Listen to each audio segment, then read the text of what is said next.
Hello, you clicked on this video wanting a Deltarune recap, so I'm going to go ahead and get into it. Deltarune begins with an unknown voice helping us create a vessel. I'm going to mainly stray away from theory territory throughout this video, but it's important to note the depiction of this unknown character is similar to W.D. Gaster, whose speech pattern we know from entry 17 in Undertale. But regardless of that, after we finish making this monochrome schmuck and giving it some personality traits, another voice interrupts, telling us that our vessel will be discarded, and that in this world, no one can choose who they are. We didn't get introduced to the protagonist of this game, Chris. Chris is the adopted human child of Toriel and Asgore, who have since got a divorce. As far as we can tell, Chris is the only human in this world, while everyone else is monsters. Chris's brother, Asriel, is at college and will be visiting sometime soon according to Toriel.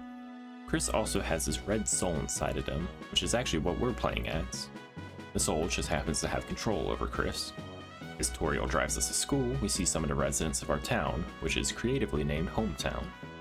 Throughout Hometown, we see many characters from Undertale. Deltarune is Undertale's parallel story, so it's essentially just an AU if the monsters from Undertale lived above ground in a society similar to the modern United States. Throughout the game, we see these characters fit into new roles, such as Undyne as a cop, Alphys as a teacher, Sans as a shopkeeper, etc. When Chris arrives at school, Alphys informs us the group projects are coming up. Here, we're introduced to our classmates, the two most notable ones being Noelle and Birdly. Noelle is a deer who is Chris's childhood friend and neighbor. She's characterized by being kind to others. Birdly, on the other hand, is an arrogant nerd who is full of himself. We try to form a group of 3 with Noelle and Birdly, but that plan is quickly thwarted by Susie arriving at school. Susie is a school bully, and she arrives late to class and ends up being our partner. Alfie sends us to get more chalk for her board, where we learn that Susie has been chowing down on it. Susie thinks about chowing down on Chris's face, but decides against it because she likes Toriel, Chris's mom. We go to the closet to get the chalk, only to find out it's actually an entrance to a dark world. After becoming blue and exploring for a bit, we get reunited with Susie. Also, when we reach a save point, we overwrite Chris's name with our own that we designated in the beginning, with the mysterious voice and everything. After taking over Chris's identity, we stumble into Castletown. Here, we meet the Prince of Darkness, Rouse. Rouse is notably an anagram for Asriel, Chris's brother. Regardless, Rouse tells us about a prophecy. Rouse states that the prophecy says, "Once upon a time, a legend was whispered among shadows. It was a legend of hope. It was a legend of dreams. It was a legend of light. It was a legend of dark. This is the legend of Deltarune." For millennia, light and dark have been in balance, bringing peace to the world. But if this harmony were to shatter, a terrible calamity would occur. The sky will run black with terror, and the land will crack with fear. Then, her heart pounding, the earth will draw her final breath. Only then, shining with hope, 3 heroes appear at World's Edge.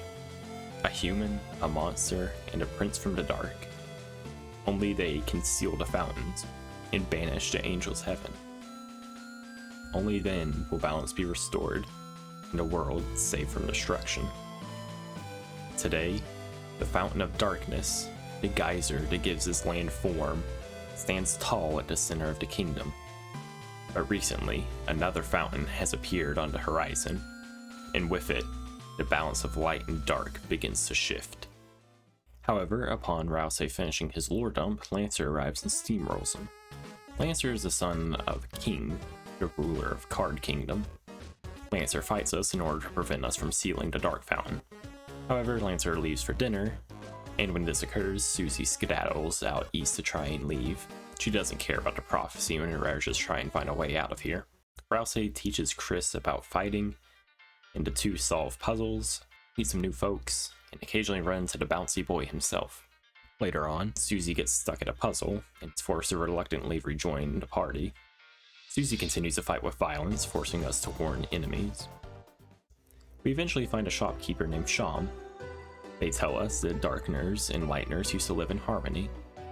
Lightners were like gods to Darkners and gave them purpose. However, the Darkners were eventually locked away, which led to kings seeking revenge. 4 kings used to rule Card Castle up until the Roaring Night appeared. The other 3 kings were locked away upon this, leading to King and Lancer taking rule. After talking to Sham, Susie and Lancer become closer after Susie helps him become a little bit better at being a bad guy. Susie decides that being a bad guy is a lot more fun than being a part of the fun gang, and decides to hightail it with Lancer. After making a machine that sucks ass, the new Bessie Boos as Susie and Lancer fight us and Rouse. After winning, Lancer and Susie join our side and head towards the castle.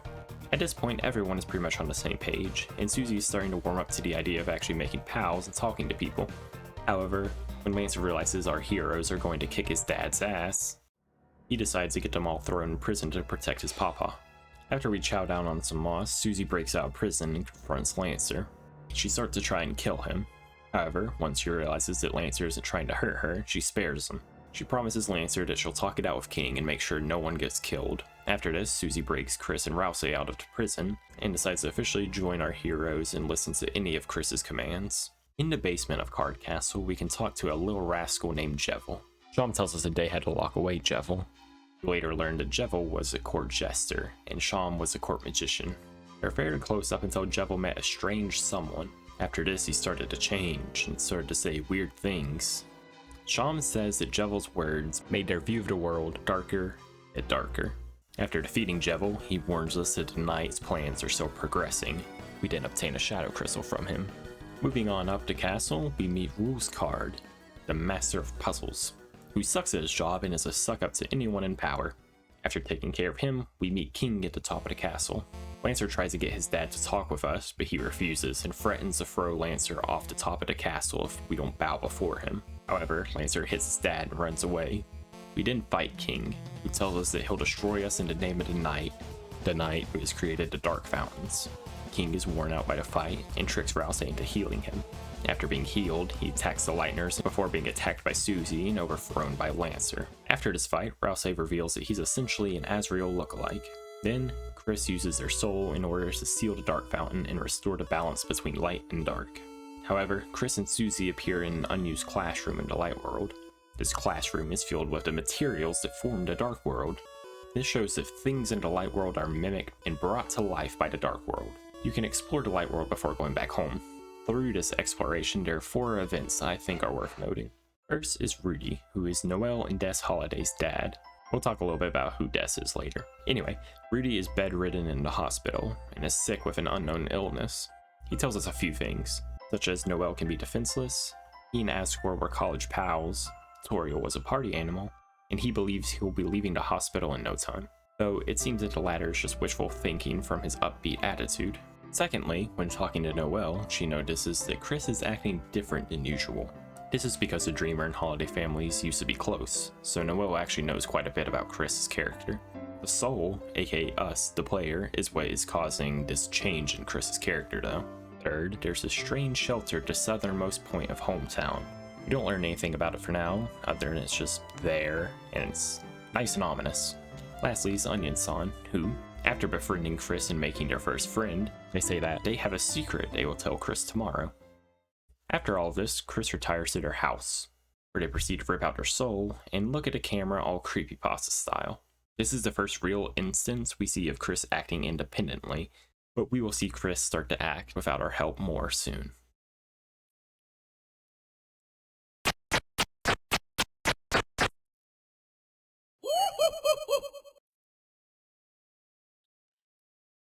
Toriel wakes up Chris, annoyed and surprised that they were carrying a knife, and used that knife to eat the entire pie she made yesterday.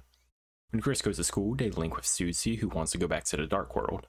When they reach the closet, however, Noelle interrupts them, asking them to come study with her in Birdley. They agree, and after Noelle's departure, they go into the Dark World. When they arrive, Rouse is there to greet them, but everyone else from Chapter 1 is absent. Rouse tells us we need to bring the things from the unused classroom where Chapter 1 took place and bring them into the closet. Upon doing this, everyone in Chapter 1 can now live in Castletown. Now, with Lancer, Rules Card, and Starwalker in our pocket, Rouse tells us to go do our project in the library. Upon arriving at the library, we find it's completely empty, and when we try to enter the computer lab, we find it is another entrance to a dark world. Upon jumping in, we find Noelle before she is promptly captured by Queen, the main antagonist of this chapter. Queen is trying to use Noelle as a peon to get her to create dark fountains for her. Of course, our main goal is to thwart her plans. After Rouse shows up, we go through the cyber world to pursue her. Eventually, after discovering that Birdley is willingly teamed up with Queen, Chris splits up from Susie and Rousey to explore Cyber City by their lonesome. We find Noel, who is trying to hide from Queen, and Queen, who is trying to hide from Birdley because he's annoying. On top of this, Noel learns to fight, and also discusses her childhood that she shared with Chris. Through her dialogue, we learned that, to her, it feels like they know each other more than anyone else, even if they're not really friends. Also, it becomes increasingly obvious that Noel has a big ol' crush on Susie. She also reminisces on hanging out with Chris, Azriel, and her older sister, December, who typically goes by Des. Once we reunite with Susie and Rousey, the gang reaches Queen's mansion, where she captures Noel, Chris, Susie, and Birdley. Lancer comes to the rescue though and busts us out of jail. After escaping prison, Chris, Susie, and Birdley solve puzzles together. Birdley's initially arrogant, but once he realizes he can't solve the puzzles, he confesses that he isn't actually that smart, despite acting like it. He tells a story of a spelling bee he participated in when he was younger. He was going against Noel, and when they had to spell the word December, Noel got nervous and lost. He says that, since then, he's been pretending to be smart, but Noel is truly the smart one, and he wants a world where the two of them can be smart together. Susie gives him a pep talk, and after this he decides that he'll be dumb from now on, his way of essentially just allowing himself to make mistakes. After this, Lancer turns to stone. Rousey explains that Darkners cannot survive if they don't belong to a certain dark world. However, if we bring Lancer back to Castletown, he'll be fine because the Dark Fountain is made of pure darkness. Also, there's this little fellow we met in a dumpster earlier named Spampton. Spampton is a disgraced salesman who used to be a big shot. Spampton was getting assistance from a strange someone, however whoever was helping him suddenly vanished, leading to all of his sales dropping to zero. The day he was to be evicted, he suddenly vanished, leaving the phone off the hook. Regardless of all this, we made Chris help Spampton become Spampton Neo. Spampton attempts to take Chris's soul, but is interrupted by Susie and Rousey. After defeating him, he compliments the party's strength, and we receive another Shadow Crystal. Also, if you're worried about me skipping over weird route stuff, I'll be sure to go over that after I just talk about the normal route first. After splitting up, Chris and Rousey grow a little closer, and encounter Rule's Card, who also turns to stone after a fight with him. Meanwhile, Susie and Noel talk to each other and ride a Ferris wheel together. They both have a great time, and Susie convinces Noel that it's all just a dream. We then have a fight with Queen and a possessed Birdley, who after the fight tries to get Susie to kiss him because she's a gamer girl.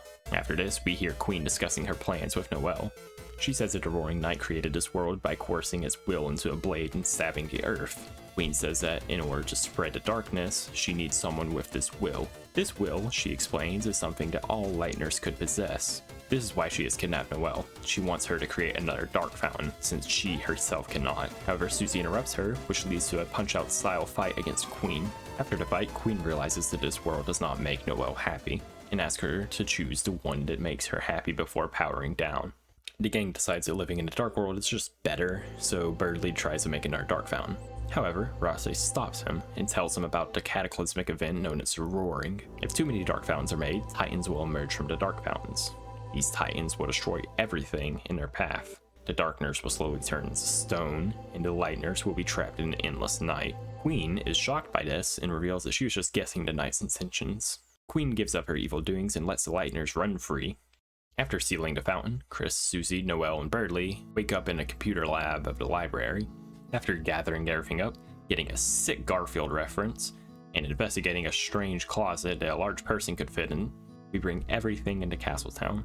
This allows all the wild and wacky nerds from Chapter 2 to live with us now. There's a few interesting things that we can do when exploring the Light World. First, if we talk to Onion Son, we find out that they have been hearing a song from the ocean. However, they say that it's not a new song, and that they've heard it before. They go on to say that they're going to go investigate and tell Chris to come back tomorrow. At the police station, we can find a news article about Undyne. In this article, we learned that Undyne is replacing Asgore as the police chief, and that Asgore was removed from the force for one reason or another. When we go to visit Rudy in the hospital, we find Noel there. When Noel notices Susie, Rudy mentions that he's heard a lot about her. After this, Noel runs away. Rudy says they have to do some more tests on him, and he's still confident that he'll be busting out soon. He also says that he's going to go to church tomorrow. When we return home, Toriel invites Susie to have a sleepover with Chris. Susie agrees and makes pie with Toriel as Chris goes to the bathroom. After turning on the sink, Chris throws us, the soul, under the sink. They go outside and slash Toriel's car's tires. They then are kind enough to put us back in. Susie and Chris fall asleep on the couch, and Toriel calls the police, alerting them that someone slashed the tires on her car. In the middle of the night, Chris wakes up, courses their will, And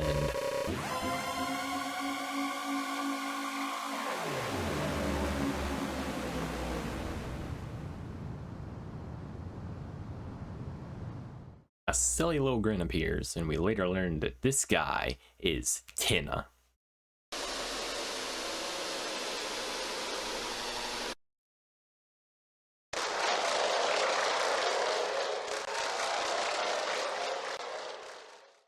Susie and Chris wake up in the dark world that Chris made at the end of chapter 2, which is just a dreamer house's living room. Rouse is quickly there as per usual, and Susie invites him to the upcoming festival that's going to take place in hometown. Rouse says he wants to but can't, just because the dark world is a place darker than dark. It's a view of reality through the lens of shadow.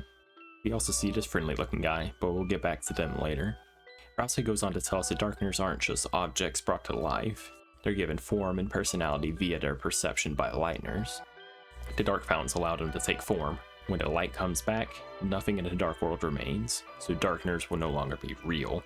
Rouse tells us that he, too, is not real.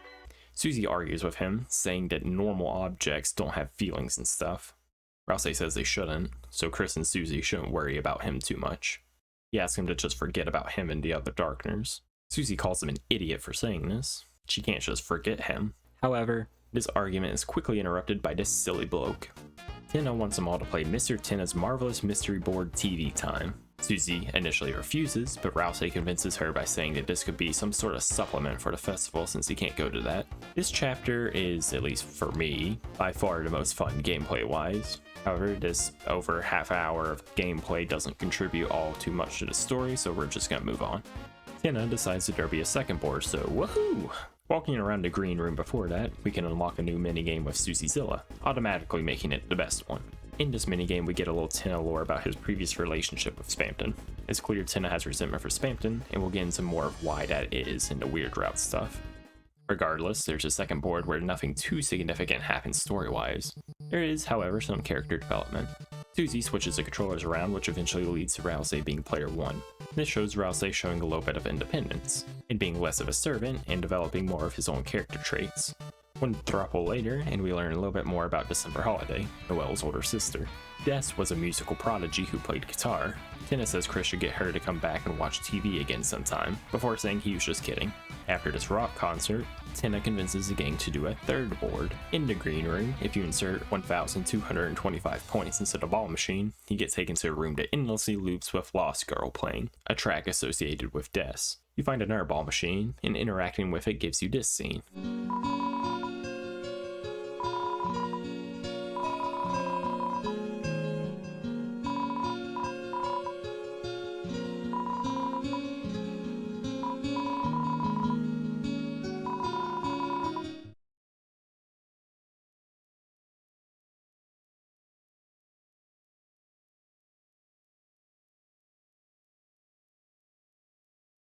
Later, Susie overhears Tina hiding something from her. Thank goodness it's only Tina doing that. This leads to the gang investigating the green room further, which leads to the discovery of Toriel, who was the grand prize. They're then discovered by Tina, who forces them all into the third board. Tina gives us some insight into Chris's family and some of the problems they've had to face. For example, we learned that fighting was a frequent problem among the family. After escaping Tina's imprisonment, the gang destroys the throuple and returns to the green room, finding it darker than before. We also see that some darkners in TV world have turned to stone. The gang tries to find Toriel, but are quickly interrupted by Tina again. Tina drops some lore about the Dreamers and Holiday's relationship. People used to watch Tina all the time, but then Des disappeared. Then Carol, Asgore, Noelle, Rudy, Azriel, and then Chris and Toriel. Then the Roaring Knight showed up. The Knight told Tina that if he kept the three of them busy, he could have as many viewers as he wanted.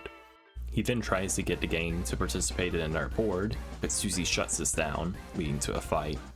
After defeating Tina, he explains he just doesn't want to be thrown away. Rouse tries to reiterate his notion that he mentioned at the start of the chapter.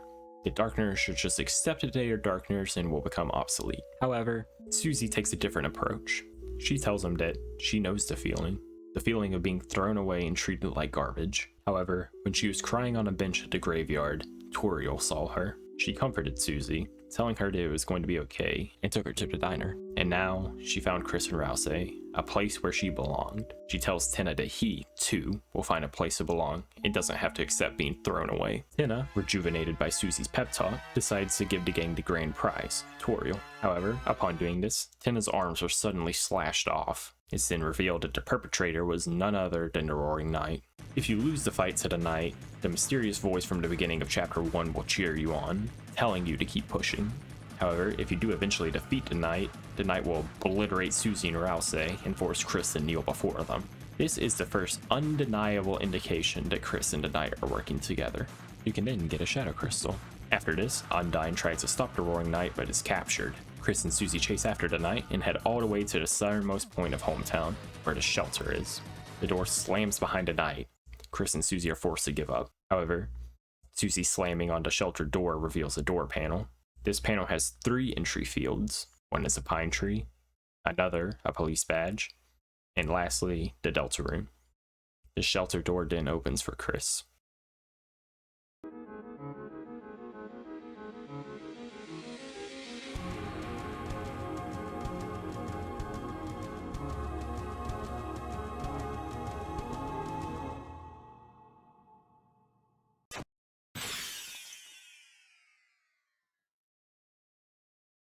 Chris and Susie return to the TV world in order to seal the Dark Fountain.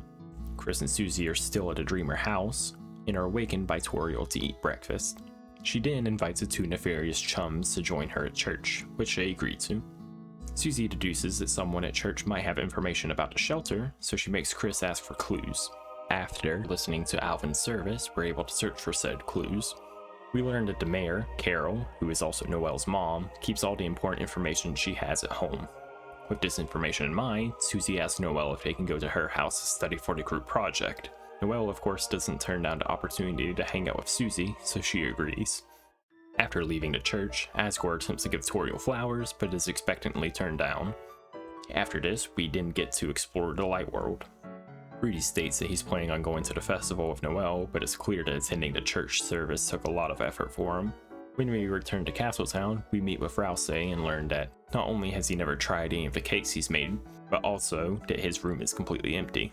This punctuates his ideology that Darkner's only purpose is to serve Lightners, as he does not care for himself at all. Susie decides that she's going to snag anything she can find in the Dark World so she can decorate Rouse's room. Moving back to the Light World, we're able to drop Tina off at Metaton's house and allow him to use the TV. We also learned that Asgore was obsessed with quote-unquote that stuff.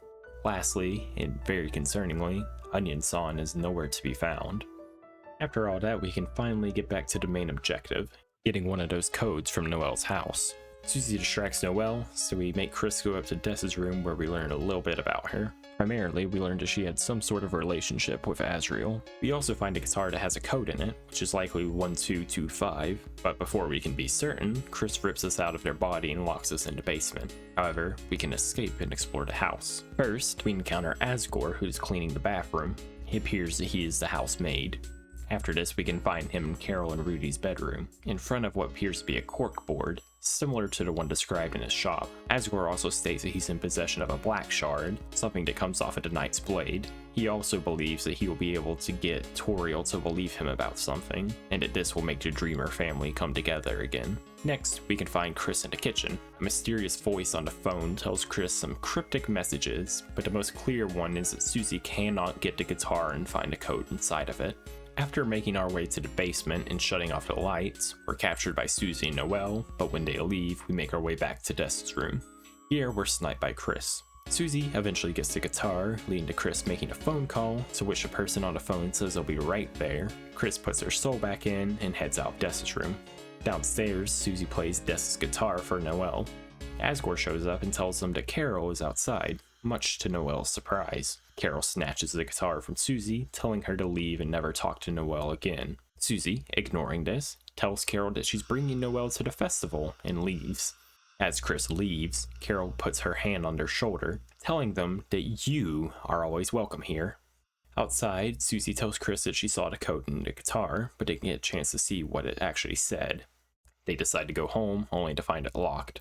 Susie determines that Toriel is likely at church, so they head over there. Upon opening the church doors, Susie realizes that there is a dark world inside, so they decide to head in order to save Toriel and stop the night. They immediately find a dark fountain, but are stopped in their tracks by the knight. We can make Chris chase down the knight, but upon reaching the knight, Chris just sits there and does nothing, being sent down into a fall. After Chris is injured, Susie tries to heal them, but is interrupted by Rouse, who heals them instead. There are many stained glass pieces throughout this dark world that explain events into prophecy, many of which reiterate what Rouse has already told us. After this, we encounter an old man trying to find a way to his study. Susie believes that he's a lightener who's lost, so she agrees to help him along with the rest of the gang. After making it to the old man's study, we head north and encounter Jackenstein. After having a fight with Jackenstein, he injures himself and needs to be healed. Rouse is unable to do so, and Susie doesn't bother trying. However, the old man appears and gets her to cast a healing spell, moving out away at the last second, leading to the healing spell hitting Jackenstein and successfully healing him. After this, we have the fourth Shadow Crystal boss, which is the old man himself. He has a powerful weapon named the Justice Axe, and tells Susie that she can have it if she alone can cut one of his hairs. He tells us that the Lord of the Hammer series is based upon prophecy, with each chapter corresponding to each chapter in Deltarune the game. After defeating the old man, he gives Susie the Justice Axe, telling her that she parallels a dragon from Lord of the Hammer. He also gives us a Shadow Crystal, though he never used it even though someone wanted him to. Moving on. In order to open one of the doors to the old man's study, Chris takes control from us, playing the piano by himself. This shows that before we, the soul, took over Chris, they were actually pretty good at playing the piano. Regardless, entering this now opened room, the old man stops us, telling Susie to rewrite the letter he's been writing when she gets to the light world. We head towards the dark fountain, before encountering the knight again, who runs away and shuts a grand door behind them. After this, we seal the dark fountain. Susie and Chris find out that there's actually another dark fountain in the main room of the church, which is locked. Upon trying to find the code to open the door, Susie goes into Alvin's office. Here, Susie finds a glass case with a hammer in it, covered in dust, and with a picture of the old man. This means that the old man in the dark world was actually a darkener form of Alvin's dead father, Gerson Boom. Susie writes down the message the old man wanted her to, telling Alvin that his father was proud of him. The reason Gerson didn't come to Alvin's services often was because he wanted him to follow his own dreams, and he apologizes that he never said that right. He encourages Alvin to write his own story. Susie also reminisces about a time she tried to play the piano, but she gave up on this dream. We can encourage her to try again with Chris sometime. However, with no way into the main room of the church, Susie creates another dark fountain in the lobby.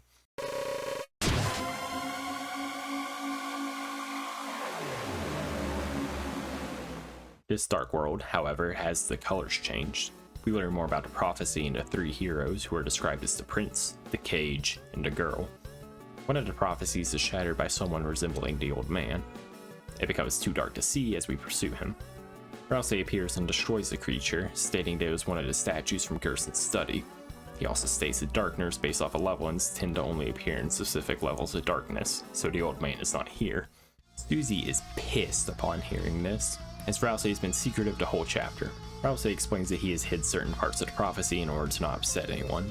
They make up, and Rouse promises to be more honest, and Susie stating that she doesn't care how the prophecy ends. Rouse is clearly terrified of anyone learning about the ending of the prophecy. After this, a darkener based upon the fire extinguisher in the lobby tells us the code to the door, as it's written on the bottom of the fire extinguisher.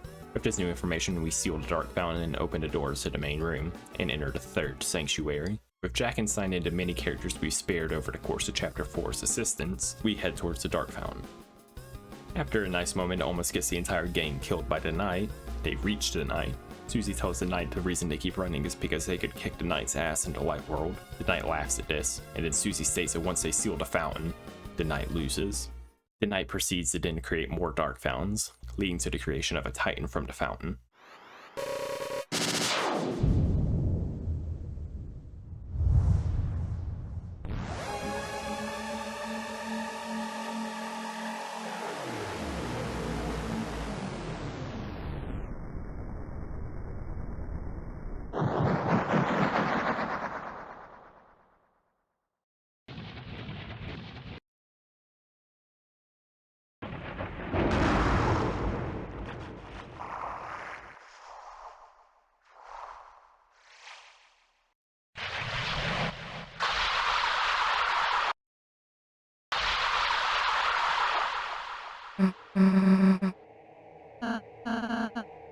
The Titans won't hurt themselves, so the gang climbs onto it. We also learned that Titans are mindless, and that the only way to defeat them is by fighting them. The gang reaches the Titan where it's been waiting. After fighting it for some time, it starts to regenerate. Rousey realizes they've only been hurting its outer shell, so it seems impossible to defeat it. However, Gerson shows up, helping them fight the Titan. Using Susie's idea, Susie dunks Chris into the Titan, and as they fall, Chris's soul shines, defeating the Titan. Once they reach the ground, Susie starts to ask about what the soul is, before leaving to go find the old man. Rousey appears and, realizing that Susie may read the end of the prophecy, chases after her.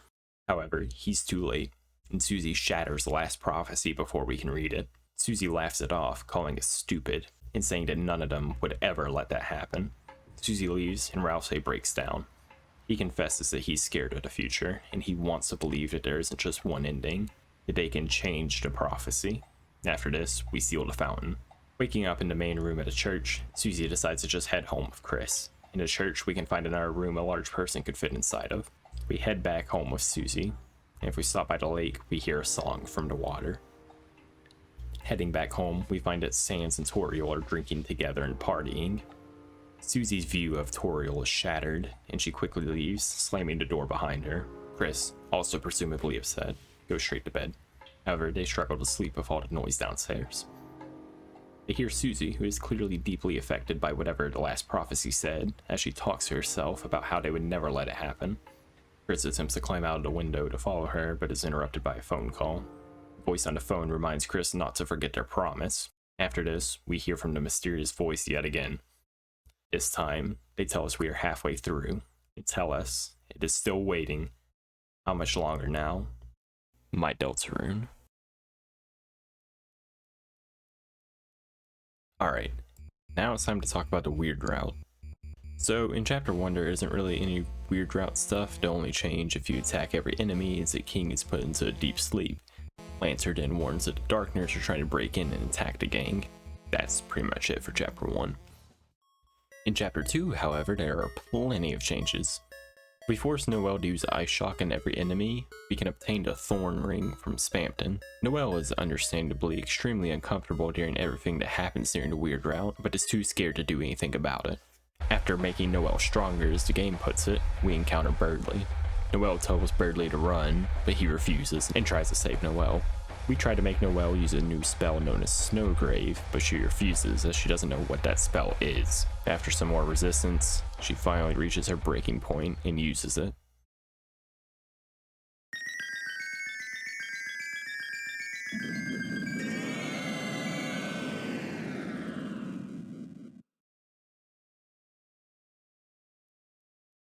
Noelle, exhausted, leaves. Queen is up because she learns about the ruin before her fight would normally be, and Chris goes to seal the fountain. Here, Spamton Neo appears. During the fight, we call for Susie and Rousey, but this endeavor is fruitless. However, when we call for Noelle,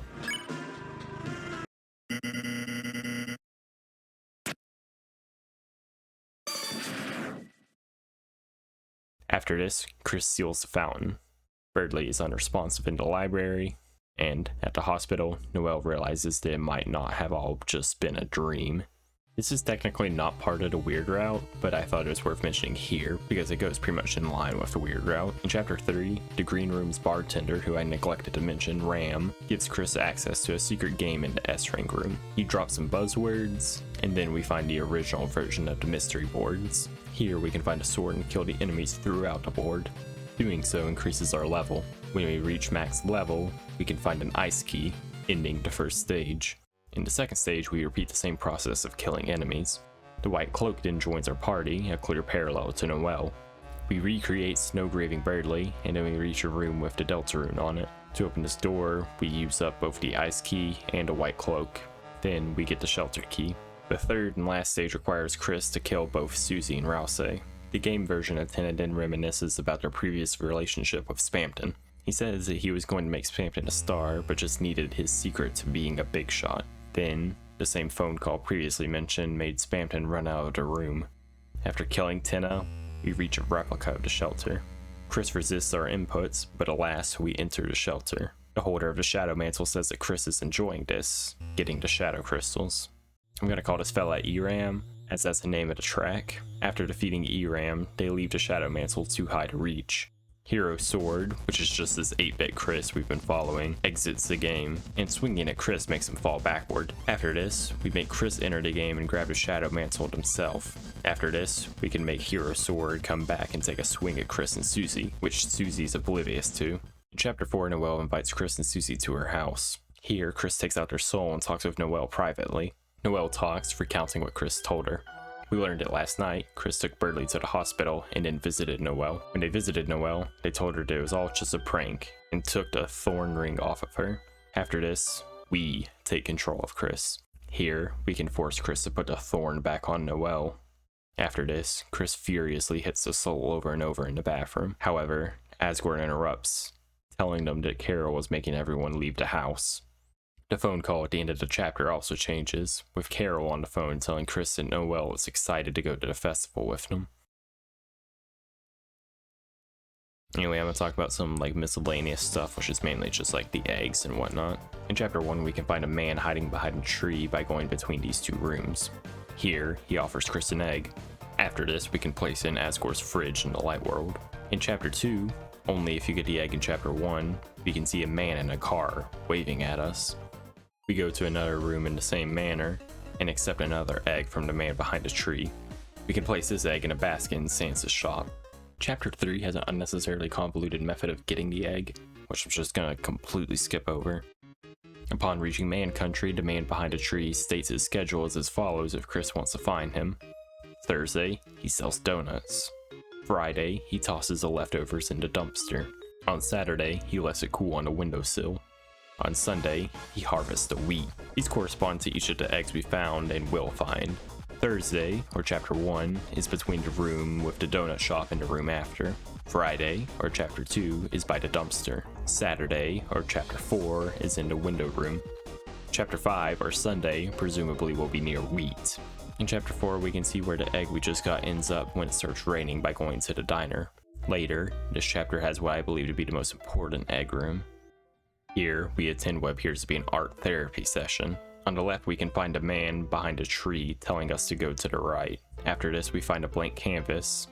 Chris attempts to draw what they saw behind a tree. However, they start over and over again, leading to the entire canvas being covered.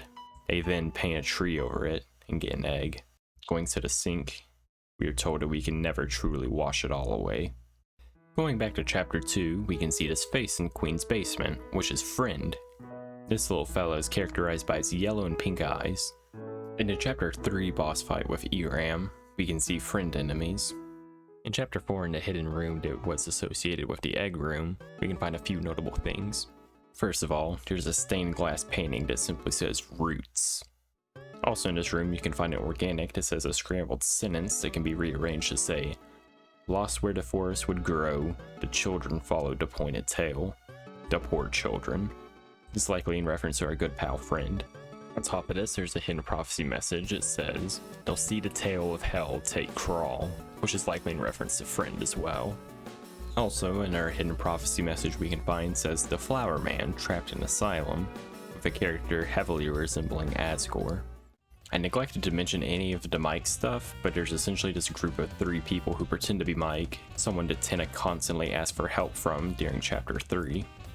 The fake Mikes, particularly Bat-Tat, rambles on about how none of them have actually seen Mike and aren't convinced that he even exists to begin with. After this, we can do minigames with each Mike. Notably, in the Bat-Tat minigame, there's an appearance of Friend. With all of this in mind, I think it's safe to assume that we'll be seeing more of Friend in chapter 5. Alright, next up, Deltarune chapter 5.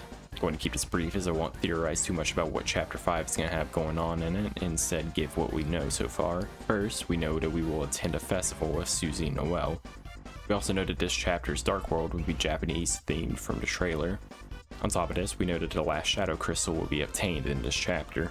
This information is given by dialogue Toby Fox posted, which states from the perspective of Sham, "Chris, I suppose I owe you an explanation about all of this. You no doubt have realized yourself by now, the shadow crystals are far more than mere pieces of glass. In actuality, they contain a certain power. You could call this power of will.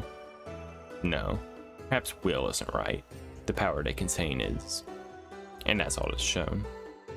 But this implies we'll be seeing more of the shadow crystals in this chapter. As Shaman stated, they only need 5 shadow crystals to create something for us. Getting into more theory territory, it is extremely likely that Asgore will play an antagonistic role.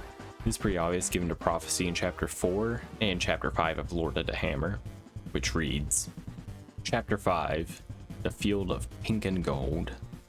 The vast garden is charred in an inferno of jealousy. We also know that chapter 5 allegedly will be one last fun adventure, and be lighter in tone compared to chapter 4. This, however, seems to be the last chapter of this nature. That is all that I can confidently say about chapter 5. Chapter 5 drops June 24th at 11 AM Eastern Time, so not much longer now. I hope this video has helped jog your memory and recap the most important parts of Deltarune thus far. If there's anything extremely noteworthy that I missed, I'll probably have a pinned comment correcting myself. This video is made in the span of a week, so I probably missed some things. Thank you so much for watching. Like and subscribe, yada yada yada. Take it easy and enjoy chapter 5 soon. Take care, y'all.